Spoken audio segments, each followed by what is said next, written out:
आज की जो स्टोरी है वो हमारे पास झारखंड से आई है, जिसको भेजने वाले का नाम मोहन है। और ये कहानी बिल्कुल सच्ची है और बिल्कुल अलग है।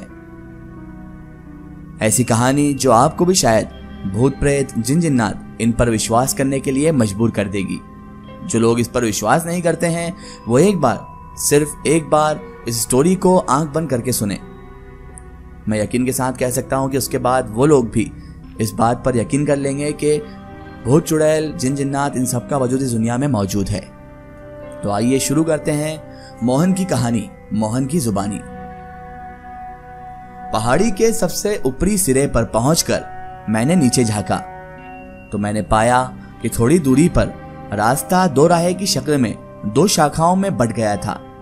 एक शाखा पहाड़ी के बीच बाईं ओर मुड़कर चीड़ के घने जंगलों में खो गई थी और दूसरी सामने एक छोटे से गांव की ओर, जो तलहटी में कहीं पहाड़ी आंचल में छुपी सी थी। समझ नहीं आता था कि कौन सा रास्ता चुना जाए। पक्की सड़क को छोड़कर सुबह से करीब 8 मील पैदल हम चल चुके थे, हम लोग और अपनी मंजिल। भेरूघाट के डाक बंगले को पहुंचने के लिए शायद इतना ही और रास्ता तय हमें करना था। मेरा नौकर, जिसका नाम राम प्रसाद, और वो सामान लादे नेपाली कुली के पीछे रह गए थे। ये सोचकर कि शायद किसी कुली को सही सही रास्ता मालूम हो, मैं चीड़ के एक पेड़ के नीचे बैठकर उन सब का इंतजार करने लगा। झारखंड का ये आंतरिक क्षेत्र बहुत ही मनोहारी था, बहुत सुंदर था और मन को मोह लेने वाला था। गांव की बाहरी सरहद की ओर 14 से 16 बरस की उम्र का एक लड़का ढोर चराकर लौट रहा था। राम प्रसाद ने पहले उसी से भेरूघाट के डाक बंगले का रास्ता पूछा। ये देखकर हम बड़े असमंजस में पड़ गए कि डाक बंगले का नाम सुनते ही लड़के का रंग पीला सा पड़ गया। उसका चेहरा अचानक हाव भाव सब बदलने लगा। गांव में घुसने पर एक बूढ़ा दिखाई दिया। जब उससे रास्ता पूछा गया तब वह हमें लौटने की सलाह देने लगा। कहने लगा, बाबूजी आप मुझे यहाँ पर नए दिखते हैं, कृपया करके मेहरबानी करके उस डाक बंगले में ना जाएं और आप वापस लौट जाएं जहां से आप आए हैं। हमें समझ में नहीं आ रहा था कि आखिर मामला क्या है। मेरे कहने पर राम प्रसाद ने बूढ़े से पूछा कि क्या गांव में कोई पढ़ा लिखा बुजुर्ग आदमी है। तो उसने बताया कि गांव के एक छोर पर अवकाश प्राप्त सूबेदार मनोहर सिंह रहते हैं। गांव के किनारे सूबेदार साहब का 2 मंजिला पक्का घर था। सूबेदार मकान के सामने ही एक चारपाई पर बैठे कुछ लिख रहे थे। पास जाकर मैंने उनसे पूछा, क्या आप ही सूबेदार राम सिंह हैं? उन्होंने मेरी ओर कुछ देर घूर कर देखा और सिर हिलाकर कहा, हाँ कहो क्या काम है तुम्हें? मैंने उनसे पूछा, क्या आप बताएंगे कि भेरूघाट डाक बंगले को रास्तों किधर से निकलता है? मैंने उनसे पूछा। तभी उन्होंने भी मुझे बड़ी ही अजीब नजरों से देखा और पूछने लगे, कहां से आए हो? मैंने कहा, नैनीताल से। उन्होंने किसी को 2 गिलास चाय लाने को कहा। फिर मुझसे पूछा, क्या तुम सर्दी की छुट्टियों में इस इलाके में घूमने आए हो? सामान और तुम्हारे बाकी के साथी किधर हैं? मैंने हंसकर उन्हें उत्तर दिया, मैं यहाँ घूमने नहीं बल्कि सरकारी काम से आया हूँ। मैं यहाँ का नया सब डिविजनल मजिस्ट्रेट हूँ। सूबेदार साहब कुछ सकुचाते हुए बोले, अगर आप बुरा ना माने तो मैं सलाह दूंगा कि आप रात भेरूघाट डाक बंगले में ना बिताएं, पास ही के गांव में ठहरें। वहां पटवारी और खंड विकास अधिकारी रहने का कुछ ना कुछ अच्छा प्रबंध अवश्य कर देंगे। तभी मैंने उनसे आश्चर्यजनक लहजे में पूछा, डाक बंगले में क्या परेशानी है सूबेदार साहब? तभी सूबेदार साहब बोले, बात यह है कि डाक बंगला गांव से 2 मील दूर एकांत में है और अफवाह है कि वह भुतहा भी है। मैं तो बड़े चक्कर में पड़ गया। मैं अपने साथ तंबू भी नहीं लाया था और दिसंबर में यहाँ इतनी ठंड पड़ती थी कि रात को कहीं बाहर सोने का प्रश्न ही नहीं उठता था। अगर मैं डाक बंगले की बजाय पास के गांव में ठहरता तब मुझे खंड विकास अधिकारी और पटवारी की सहायता लेनी पड़ती। अतः मैंने मन ही मन में निश्चय किया कि डाक बंगले में ही ठहर लूंगा। मैंने उनसे कहा, नहीं नहीं सूबेदार साहब, इन सब बातों पर आज के दौर में कौन यकीन करता है? आपको यकीन है इन बातों पर? सूबेदार साहब कहने लगे कि यकीन तो मुझे भी नहीं है, लेकिन अपनी जान को खतरे में डालने से बेहतर यही है कि थोड़ी सी सावधानी बरती जाए। मैंने उनको कहा, ठीक है मैं सावधानी बरत लूंगा, आप मुझे उस डाक बंगले का पता बता दीजिए। शाम के करीब 4:30 बजे डाक बंगले पर मैं पहुंच गया। डाक बंगले के अंदर कदम रखते ही मुझे ऐसा लगा कि किसी ने मेरे सारे शरीर को जोर से झकझोर दिया हो। एक ही छोटा सा कमरा था जिसकी दीवारों पर बरसों से पुताई नहीं हुई थी, कहीं कहीं प्लास्टर भी उखड़ा हुआ था। बाईं ओर की दीवार से सटी काली पड़ी अंगीठी थी। दाईं ओर एक ऊंचा लोहे का वर्णहीन पलंग था।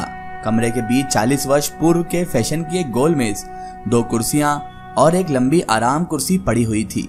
इन सब की हालत बहुत ज्यादा खस्ता थी। ऐसा लग रहा था सालों से इन्हें किसी ने यूज ही नहीं किया हो और पड़े पड़े ये खस्ता हो गई हो।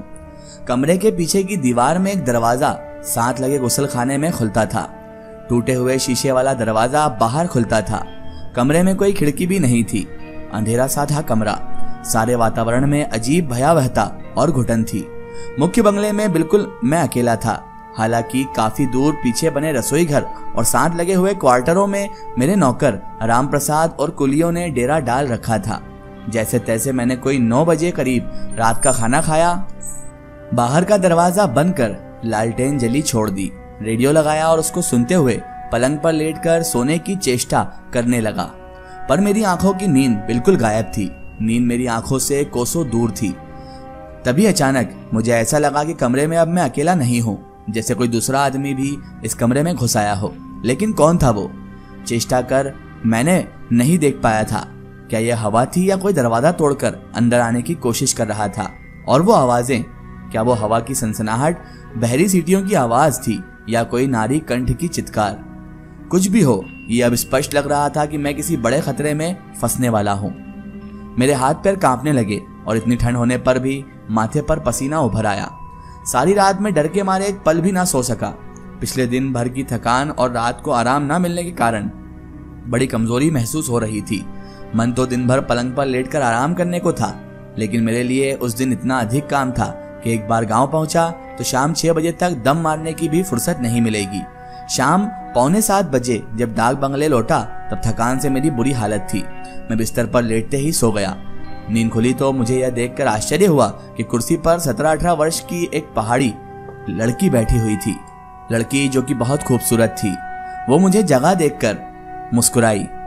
तभी मैंने उससे आश्चर्य से पूछा, क्या काम है? तुम कितनी देर से यहाँ पर बैठी हो? वो कहने लगी, मुझे आपसे कोई काम नहीं है। आप अकेले थे, मैंने सोचा कि थोड़ी देर बात करके आपकी जी बहला दूंगी। तो मैंने उससे कहा, ये तो तुमने अच्छा किया, लेकिन रात को अकेले आने में तुम्हें डर नहीं लगा? कहने लगी, मैं पास ही रहती हूँ और अक्सर डाक बंगले में आती रहती हूँ। यहाँ आने में डर की तो कोई बात ही नहीं है। तभी मैंने उससे पूछा, क्या तुम्हें भेरू घाट के भूत से भी डर नहीं लगता? उसने हंसकर जवाब दिया, नहीं, मुझे किसी से भी डर नहीं लगता, लेकिन आपको क्या भूत से बहुत ज्यादा डर लगता है? क्या किसी भूत ने आपको सताया है या फिर किसी लेडीज भूत ने? तो मैंने हंसते हुए कहा, नहीं, भूत ने मुझे बिल्कुल नहीं सताया, लेकिन यहाँ का वातावरण बहुत अजीब सा है। तभी वो कहने लगी, ये तो आप ठीक कहते हैं, यहाँ का वातावरण अच्छा नहीं है, पर ऐसा हमेशा से नहीं था। एक जमाने में यहाँ का माहौल बहुत खुशनुमा था। तभी तो यहाँ पर चंपा और दीपेश की प्रेम कहानी ने जन्म लिया था। चंपा और दीपेश की प्रेम कहानी? मैंने उससे आश्चर्य से पूछा। तो उसने कहा, बड़ी लंबी कहानी है, अगर आपके पास वक्त हो तो सुनाओ। मैंने कहा, बिल्कुल वक्त है, अभी वैसे भी मेरे ऑफिस जाने में थोड़ा टाइम है।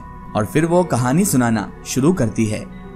इसका एक स्टोरी हम देखेंगे इसके अगले पार्ट में।